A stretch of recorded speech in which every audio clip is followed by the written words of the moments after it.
Somewhere in Egypt, a chisel cuts into stone, not to break it, but to erase the history behind it. Each careful strike removes another symbol, another fragment of a name. The man being carved out of history once ruled the most powerful civilization on Earth. Those holding the chisel aren't satisfied with his death. They want something far more permanent. They want the world to forget he ever existed. For nearly 3,000 years, they almost succeeded. His name was Akhenaten, and he was never meant to wear the crown. He was the second son, a prince with little expectation of becoming king. But when his older brother died unexpectedly, the throne passed to a young man no one had prepared to rule. When power finally came to him, he used it in ways Egypt had never seen before. For thousands of years, Egypt had worshipped a vast pantheon of gods. Their temples controlled enormous wealth, and their priesthoods commanded influence that sometimes rivaled the pharaoh himself. Akhenaten looked at that ancient order and decided it could no longer stand. He declared that only one god deserved worship,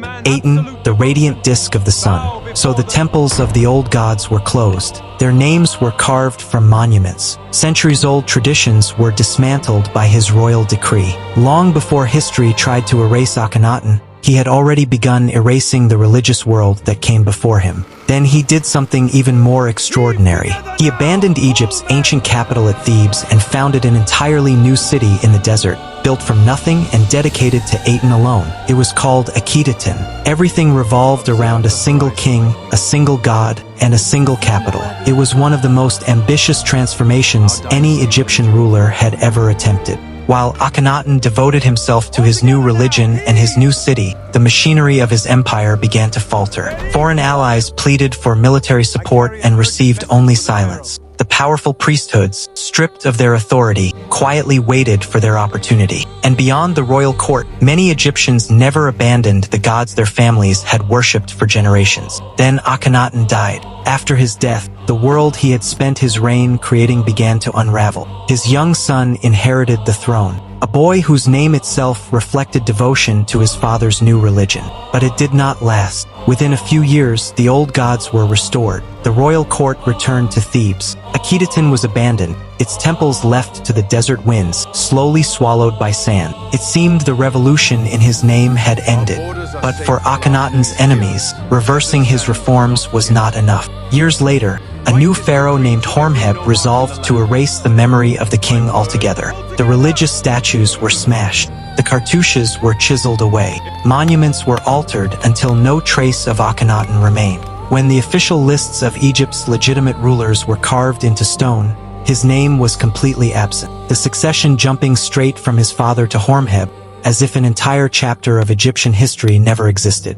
Even his own son wasn't spared either.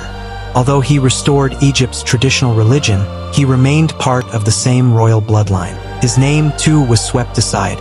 For almost 3,000 years, the campaign succeeded.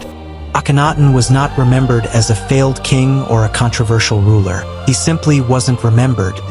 Then, in the 19th century, archaeologists began uncovering strange ruins buried beneath the sands at Amarna. They found his broken statues, half-erased inscriptions, the remains of a city that official history claimed should never have existed. Piece by piece, they reconstructed the life of the king Egypt had tried so hard to forget. Today, Akhenaten stands among the most studied and most debated pharaohs in history. His monuments fill museums around the world, and his story continues to challenge everything historians thought they knew about ancient Egypt.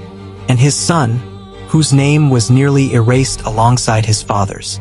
The world knows him by another name, Tutankhamun, the most famous pharaoh in history. The men who ordered Akhenaten's name erased believed they had succeeded. For nearly 3,000 years, history seemed to agree, until the ruins of Amarna began to emerge from the sand, and with them came the evidence of a king Egypt had tried to forget. Akhenaten had been erased from the record, but his name could not be erased from history.